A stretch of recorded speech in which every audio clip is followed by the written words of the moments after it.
Dak Matidya Mayala e kaunti ma Siaya koro nigi geno bang' kambi mar Dominion Farms Limited mar joket mwandu mawuok Ulaya lando ni giseduogo kendo gibiro tayo chenro magi e alworano. Wuon kambi mar Dominion Calvin's Burgess masani ni e pachoka kendo ma osebedo katimo romo mag lalruok gi jodak ma alworano owacho ni en kod paro mar dok e kar thidhiano. Burgess mayande ne timo dongruok mar pur e lo Mayala owacho ni ogeto dok kendo mondo mi omiyo res jo alworano kolero ni jopiny osebedo kamanye nyaka nowuogi e Kenya. Moko kuom jopiny Mayala orwako okang' ma kamano kendo puoyo tend Siaya kuom siro duogo mar jaket mwanduno.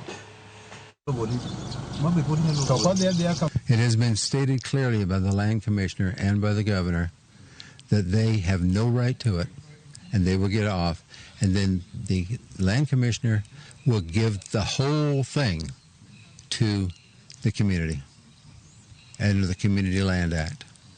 And then the Community Land Act has asked me to come back and do this. To upenjo wa taduogo puro kanye mangatuka wanyu biduogo moditi puothi munene wandiko petition norengo borengo as a governor no yie nu puodho kama ne Calvin nenentie no mi list mane ko defunct county council machon. Akwayo ni jo siasa ma jothurwa, akwayo jothurwa un nyithiwa kendo unwege kendo unwetewa kikwago siasa moro mar riembo jaket mwandu wakel jaket mwandu Siaya kae mondo mi wati maber nyithiwa nwang' chiemo